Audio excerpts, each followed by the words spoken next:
He was 16 years old, alone in a dead man's yard, trying to save a 3-truck freight business that the whole town had already buried.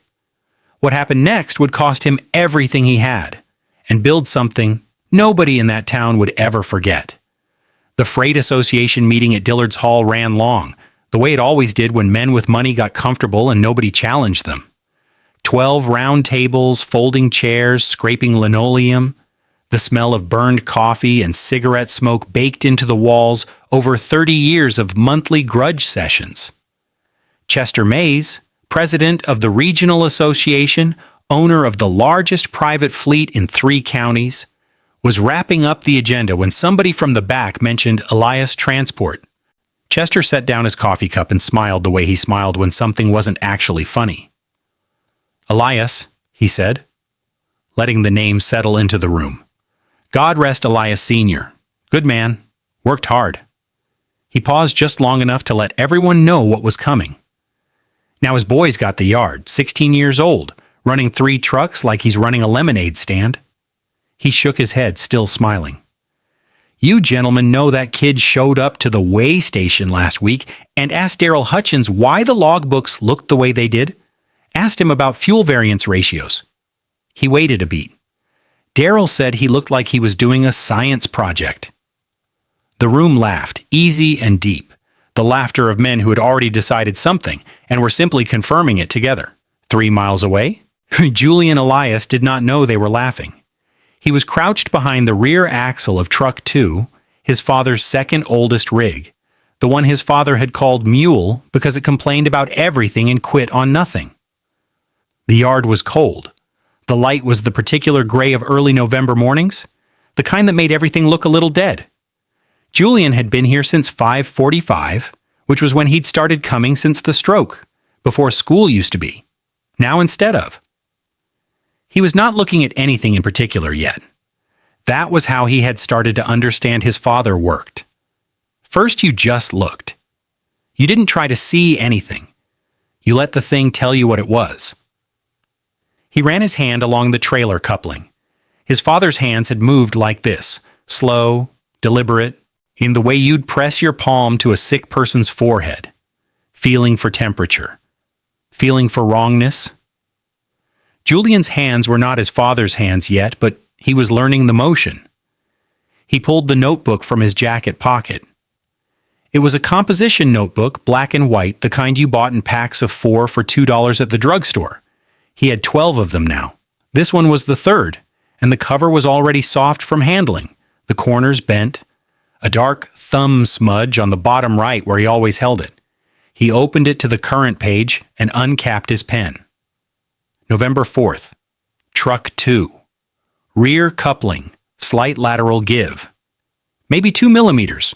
Write this down. Don't explain it yet. Just write it down. His father had taught him that. Don't be in a hurry to know what something means, Elias Sr. had said once. I crouched in this same yard, voice low and patient. He'd had Julian by the shoulder, turning him gently toward the undercarriage. Most men rush to the explanation. That's how they miss what they're actually seeing. Write down what you see. The meaning comes after. Julian wrote in the same small, even handwriting his father had used. He'd noticed that one day without meaning to. The way his letters were starting to sit on the line the same way. The same slight, forward lean. He hadn't corrected it. He moved to the cargo log. 3 routes this week. 2 from the distribution depot to the coast, 1 transfer to the regional hub. He spread the fuel receipts on the hood of Truck 1, weighting the corners with a socket wrench and a spare bolt.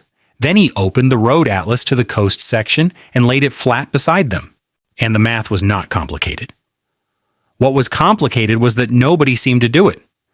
Julian had started to see it 3 weeks after the stroke, when he'd been going through his father's dispatch records looking for anything he might have missed. Overdue payments, outstanding loads, anything. What he'd found instead was a pattern he couldn't stop looking at. The 3 trucks drove full to the coast. They drove back empty, every time. Full haul, deadhead return. The fuel cost going back was not nothing. The time cost was not nothing. and the records showed that every other small operator in the region ran the same way. Trucks going out loaded, coming home carrying air. He had asked his uncle Silas about it. Silas had said, "That's just how it goes." Julian had written that down too in the notebook. In his careful small handwriting, "That's just how it goes." Why? He was standing at the fuel pump, recalculating the October numbers on a yellow legal pad, when Gerald Odom came through the yard gate. Gerald ran one of the mid-size freight companies 2 miles east. He was in his late 50s, big-shouldered, the kind of man who filled a doorway. He looked at Julian, then at the legal pad, then at the receipts spread on the truck hood. "What are you doing, son?" Julian looked up. He had learned not to rush this part either. "Fuel variants, return routes, trying to understand where the margin goes."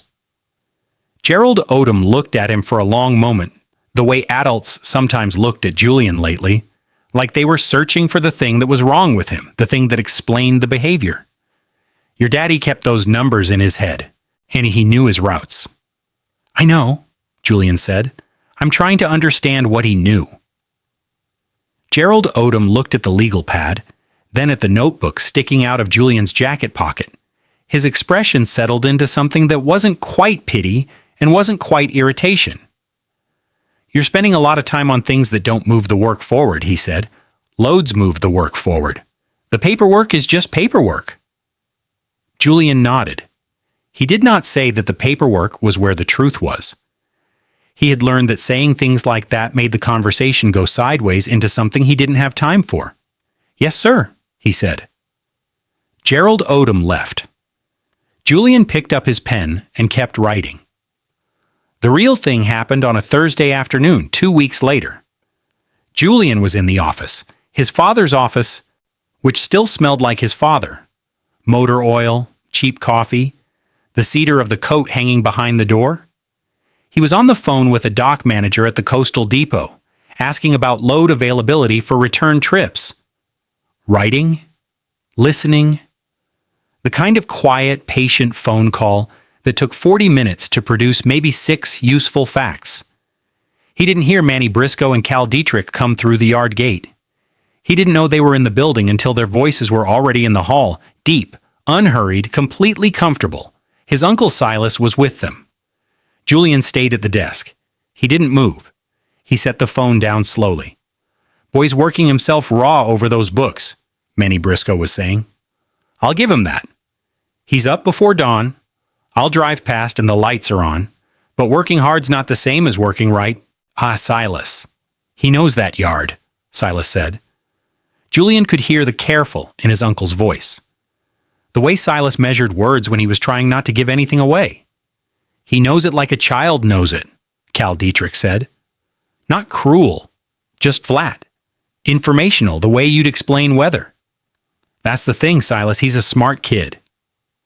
"But this is not a kid's situation. You've got debt on those trucks. You've got insurance coming up. You've got..." "What does the boy think he's going to do? Reorganize the route maps and turn this around?" A pause. "He's got ideas," Silas said. "I don't doubt he's got ideas." Manny Briscoe's voice was not unkind. That was the worst part of it. It would have been easier if it were unkind. "But ideas aren't capital, Silas. And the truth is, and I say this because your brother was my friend and I respected him, the truth is that your family doesn't have the margin to weather this market while a 16-year-old figures out what he's doing. Let us take the trucks, not scrap and fair market. You clear the debt, you keep the house, the boy goes and finishes school, and in 10 years, maybe he's ready to come back and..." Julian's face was still. He was looking at the wall above the desk. At the road atlas his father had pinned there. The routes marked in 3 different colors, dates and notes in the margins in his father's small, careful handwriting. The voices moved down the hall. His uncle was saying something low. Julian did not move for a long time. Then he pulled his notebook from his pocket, opened it to the next clean page, and wrote the date. November 18th. And he looked at the atlas, at the routes, at his father's handwriting. He wrote, "They have already decided what I am. That is not the same as being right." Below that, He drew a new line across the map, a line that didn't exist yet, a route nobody was running. The deadhead problem, the ghost miles. If trucks were going back empty, and other trucks were going out in that direction, and there was a midpoint where they could...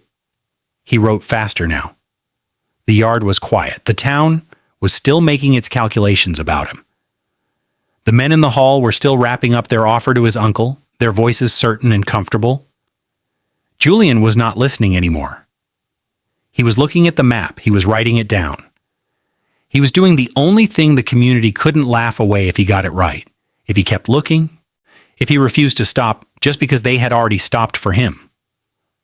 Outside, the sky was the particular gray of November. Every truck in the yard sat still. Julian turned the page and kept writing. If you think you know where this is going, you don't. Stay with us.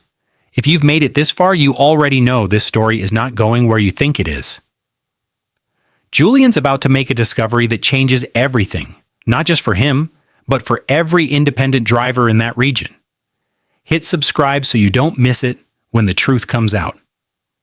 And stay until the end, because what this man builds is something no one in that town will ever be able to take credit for, and a few of them will spend the rest of their lives trying. By January, he had 3 composition notebooks full and a problem he couldn't solve alone. Julian sat at the kitchen table at 11 at night, the overhead light pulling everything into yellow. The surface was covered. DOT regulation summaries from the county library, photocopied pages from a 1987 logistics industry report he'd found in the archive room, handwritten route tables on graph paper weighted at the corners by a stapler and a coffee mug. His pen moved across the page of a trade publication, dense with language about load consolidation and intermodal transfer efficiency. And every third line he stopped, backed up, wrote a note in the margin. What does this mean in practice? Who coordinates the exchange? What happens when timing fails? No one was teaching him. That was the fact he had stopped being bothered by and started working around. The books were written for people who already knew the vocabulary. Julian was learning the vocabulary by doing the reading backward, finding the term in a sentence, working out what it had to mean from context, testing that understanding against the numbers he already had. It was slow. Some nights it was maddening. He would sit with a paragraph for 20 minutes, writing the same question in 4 different ways until the 5th version unlocked something. On those nights, he wrote in the notebook not what he'd learned, but that he hadn't quit. Didn't understand it yet. Came back. Will come back tomorrow. His father's voice in his head. The work doesn't care how long it takes you. It only cares whether you finish. The core problem was becoming clear, and it was not the problem he'd originally thought it was. The deadhead miles, empty return trips, were a symptom. The cause was something older and more structural. The entire regional network was built around individual operators acting individually, every driver completing a full point-to-point route alone, with no system for coordination. Every small operator was running the same inefficiency. Nobody had ever tried to solve it because solving it required trust between competitors, and trust between competitors required someone to build the infrastructure for it. Julian had an idea about how to do that. What he did not have was any confidence that it would work, or that his understanding of it was sound enough to stake anything on. His observations were careful, his documentation was careful, but he had no training, no credentials, or no external confirmation that what he was seeing was real and not an artifact of looking too closely at something he didn't fully understand. He needed someone with credentials to tell him whether he was right or wrong. He spent 3 evenings finding the right person. He went through 4 years of archived trade journals until he found a name that appeared repeatedly in articles about freight efficiency and regional logistics restructuring. Not a famous name, not someone the industry celebrated loudly, but a name attached consistently to careful, practical work. Dr. Raymond Voss, professor of industrial engineering at the State Polytechnic. His most recent paper was 8 years old. His email address was in a university directory Julian found on microfiche at the county library. Julian wrote the letter by hand first, 3 drafts, each one tighter than the last. He was not writing to ask for help. He was writing to report an observation and ask whether his interpretation of it was sound. He described the deadhead pattern in precise terms. Route distances, fuel costs per mile, approximate number of regional operators affected, frequency of the inefficiency, estimated aggregate loss across the network per fiscal quarter. He described the maps he'd made. He described his hypothesis that a coordinated relay exchange at a midpoint depot could eliminate most or all empty return miles for participating operators. He laid out the variables he could see clearly and the variables he couldn't yet account for.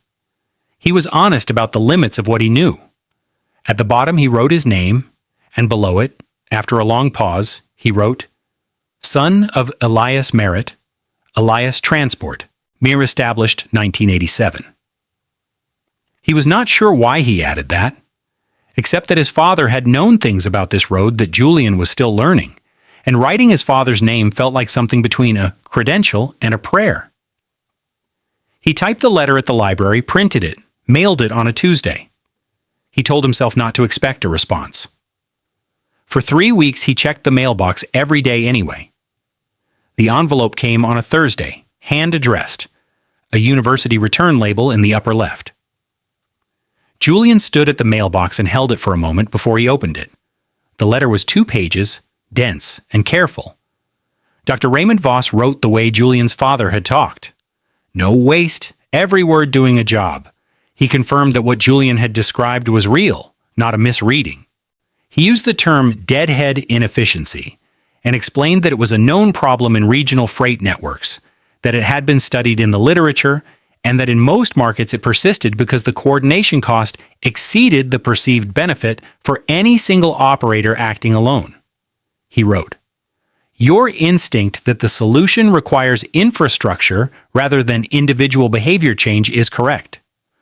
Most experienced operators in your region have either never considered this or have considered it and dismissed it as someone else's problem to solve." Julian read that sentence 4 times. Then, "You have documented this more carefully than most graduate students document their research problems. The relay system you've described has a name in the literature, fractional load consolidation, and the principle is sound, while the implementation challenges are significant but not insurmountable."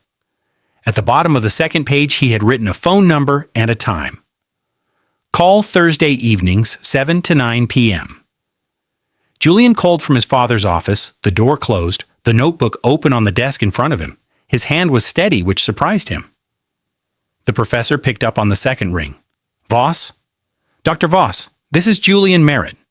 You wrote back to me about the freight routes." A pause. Not dismissive, thinking. "The Elias Transport letter." "Yes. Tell me something." "What's your current turnaround on the coastal run? Door to dock?" Julian opened the notebook. "Best time is 9 hours 40, average is 11:20. That's what the way station stop on Route 9. And the return? 10 to 12 hours with fuel stop. But we're running empty." "What's your fuel cost per empty mile?" Julian told him. The professor asked 3 more questions in quick succession.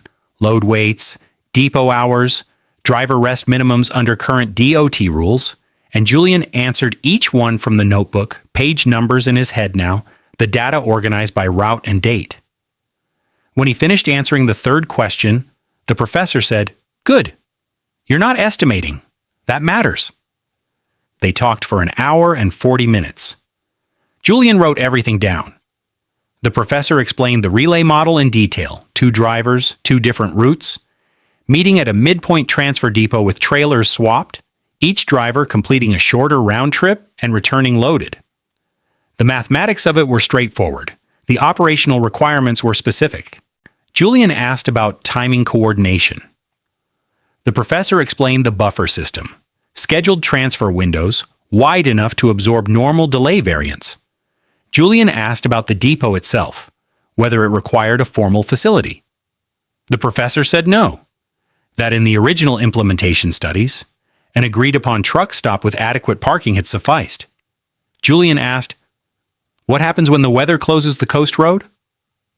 The professor was quiet for a moment. "That's the right question," he said. "Static relay systems fail on weather events. You'd need an adaptive routing protocol, fallback exchange points identified in advance for multiple weather scenarios." A pause. "Most implementations don't build that in at the start, which is usually where they break down." Julian wrote that down twice, underlined it both times. Near the end of the call, the professor said something Julian did not write down. He didn't need to. "You're seeing this more clearly than people with credentials and a decade of experience in this industry," the professor said. "Don't let anyone talk you out of your own perception. The perception is accurate." Julian sat with that for a while after they hung up. The following Monday, he drove to the county equipment lot and bought 2 second-hand CB radios and a wall-mounted corkboard. He asked the man at the lot what the radios were for. Julian told him plainly, "Coordinating midpoint transfer loads between independent drivers on the coastal run." The man looked at him like he'd said something in another language, started to ask a follow-up question, and Julian paid and left. He cleared the wall behind the dispatch desk in his father's office. He put up the corkboard. He pinned the route maps and began marking midpoint exchange coordinates, fallback positions, transfer window schedules, each notation in a different color. The system he'd developed over months in the notebooks now moving off the page and onto something bigger. Gerald Odom came by and stood in the doorway for a while looking at the corkboard. He asked Julian what he was doing. Julian told him relay routing, independent operators sharing the return haul. Odom looked at the board, then at Julian, then at the board again. He said, "That's not how this business works," in the tone of someone delivering a kindness. Julian said, "I know that's how it's worked." Odom shook his head slowly and left without answering. Julian turned back to the corkboard and kept working. Silas came to the office that evening. He stood at the door and looked at what Julian had built, the corkboard, the colored routes, the notebook stacks on the desk, for a long time without speaking. Julian could see his uncle working through something, cost and faith running their calculation. "You're sure about this?" Silas said finally. "I'm not sure it'll work," Julian said. "I'm sure the problem is real, and I'm sure I've got the solution the closest it can get without trying it." Silas looked at the corkboard again, then at his nephew. "You're not doing this to prove something to those men?" It was not quite a question. "No," Julian said. "I need to know if I'm right." His uncle nodded once, slowly, and left him to it. Outside, the yard was dark. The trucks sat quiet. The community was in its homes, confident in its conclusions. Julian stood alone in the office his father had built, in front of the route board he'd built himself, and felt the full weight of what he'd committed to. He opened the notebook to the next clean page and began planning the first run. The first result came without announcement. It was a Thursday, 2 months into the relay schedule, when Raymond Torres called from the coastal depot to say the numbers were clean. Julian was at the dispatch desk when the call came, the red ledger open in front of him, and he turned to the page for Truck 1's October return and looked at the column that had always been empty.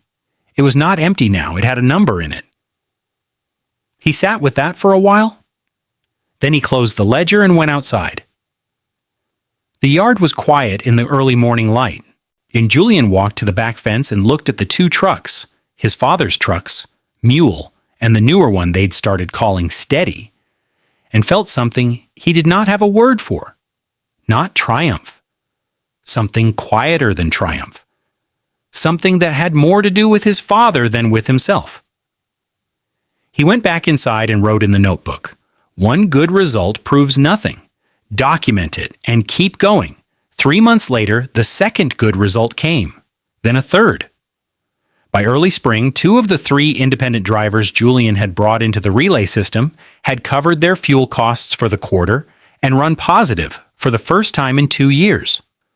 Word was getting to other owner-operators in the region. Julian's phone was starting to ring with calls he hadn't made first. He noted all of it carefully.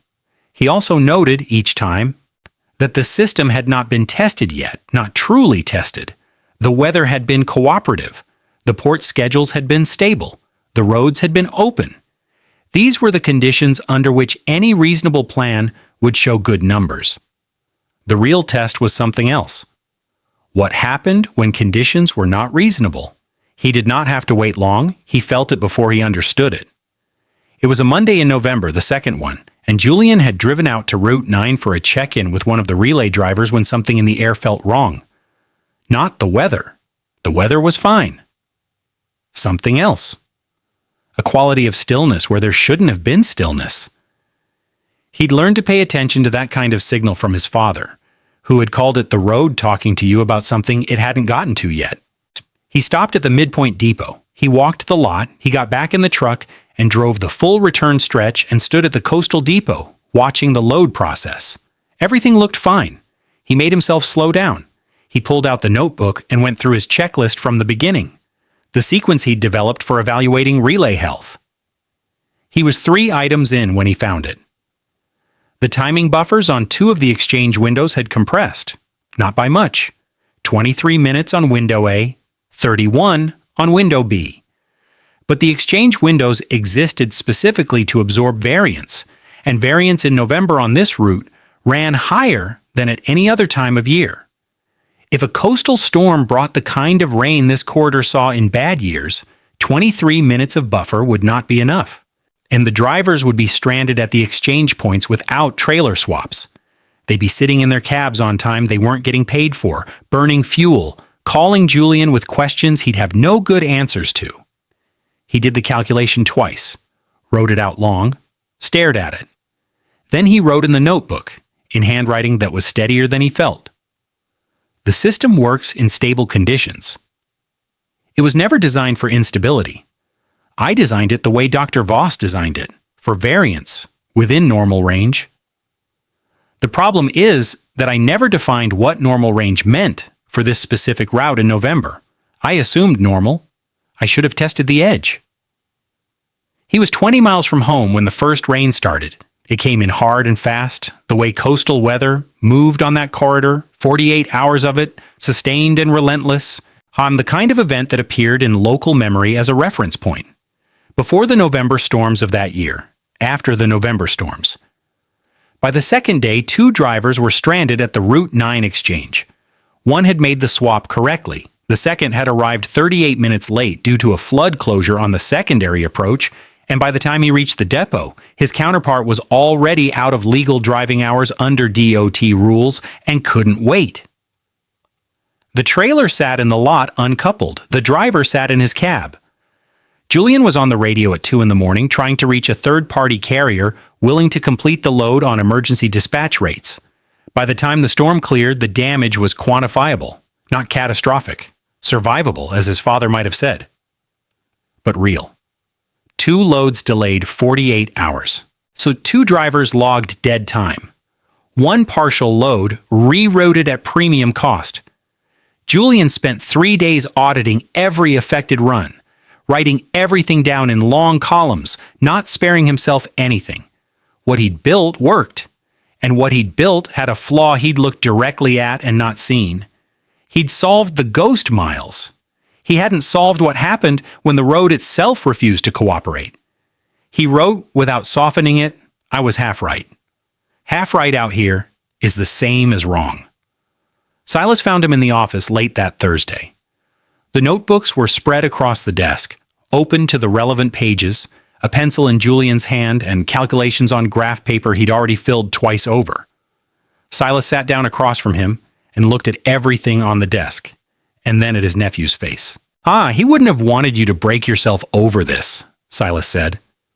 Julian was quiet for a moment. He lost truck 3 because he wouldn't go out and look at why the route was bleeding money, he said. I know that from the records. He saw the numbers going wrong and he kept hoping it would turn around. He never went out and looked. A pause. I'm not going to lose the rest because I wouldn't either. Silas had no answer for that. He put his hand briefly on Julian's shoulder. Then he left. Julian pulled a fresh page and started over. The second phase solution required what he couldn't afford to get wrong, a live adaptive routing protocol. Not fixed exchange windows, but dynamic ones. Windows that shifted based on real-time weather data and driver position, automatically rerouting to fallback depots when primary exchanges became untenable. He built it from what he had. He salvaged a CB relay system from a decommissioned dispatch operation, bought second-hand weather monitoring equipment, and began the work of manually integrating the two, sitting at the dispatch board through 14-hour stretches, mapping every weather scenario against every route combination, identifying the fallback points, and building the decision tree that would determine when to use them. Word got back to the community.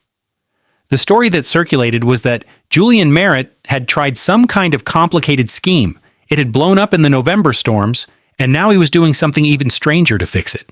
The laughing came back. Chester Mays apparently said at the monthly association meeting that the Elias boy had finally cracked under the pressure of playing businessman, and the room had agreed the way it agreed with things that were easy. Julian heard this secondhand from a driver who'd been at the fuel depot when someone told it. He filed it in the notebook under irrelevant. Continue. But alone in the office one evening, after a particularly brutal run of bad calculations, he let himself think the thing he'd been refusing to think.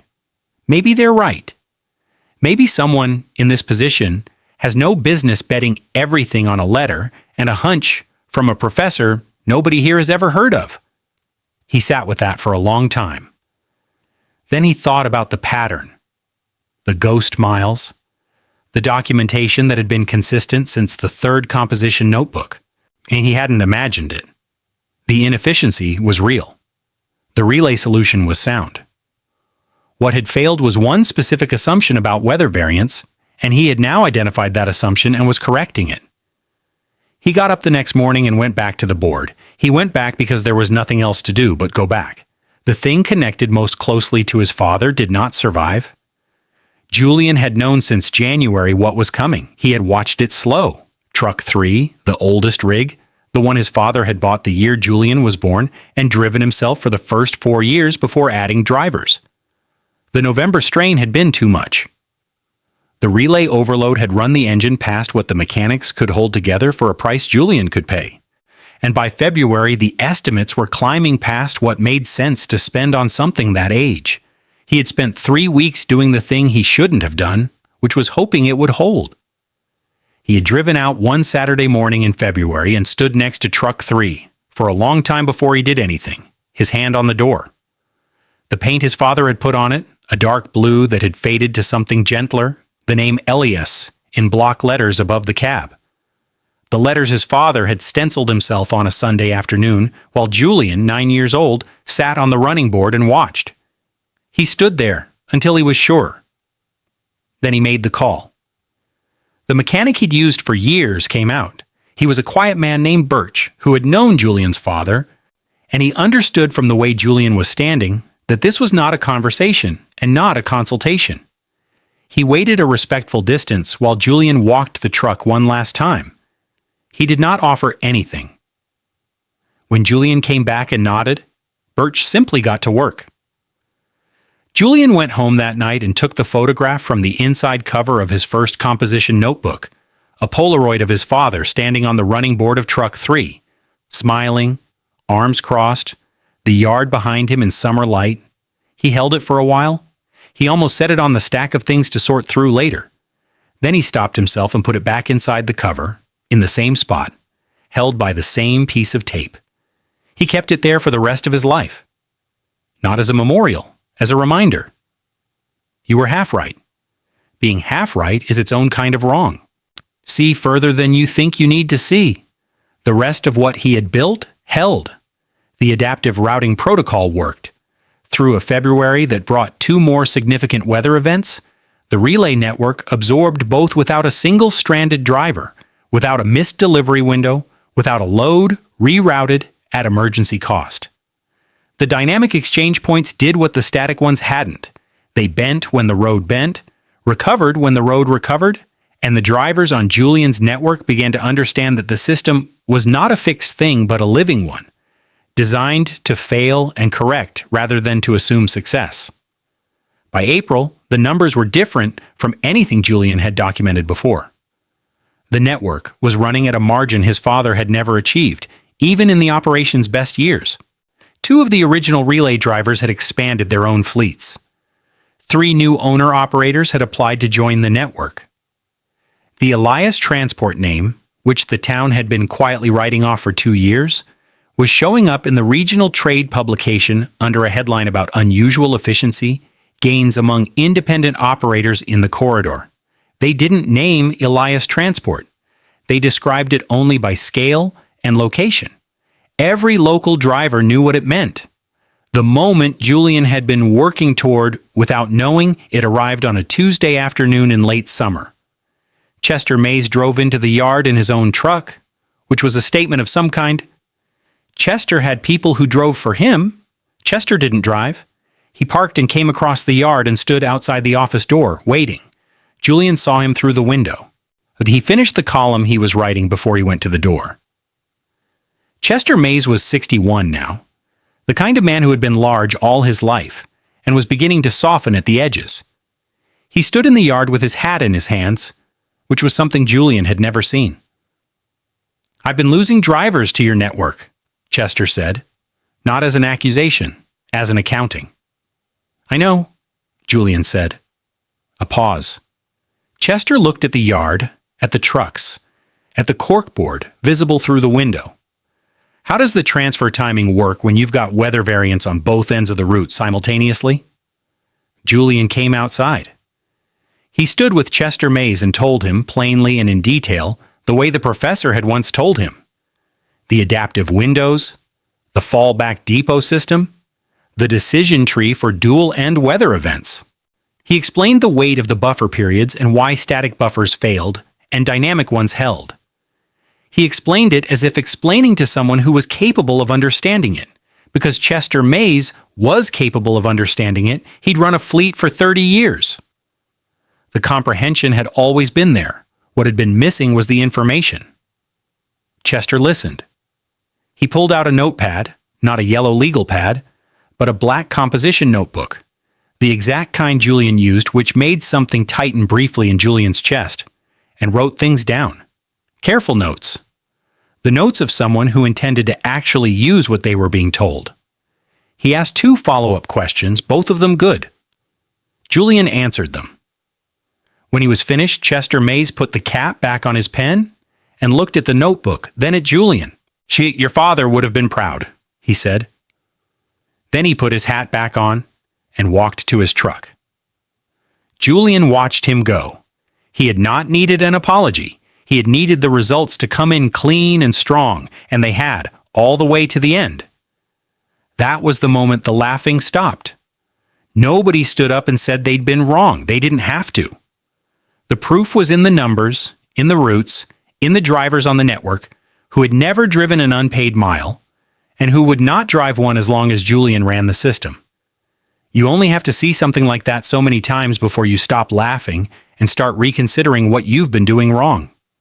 He ran the network for 31 years. The yard changed. He added more trucks.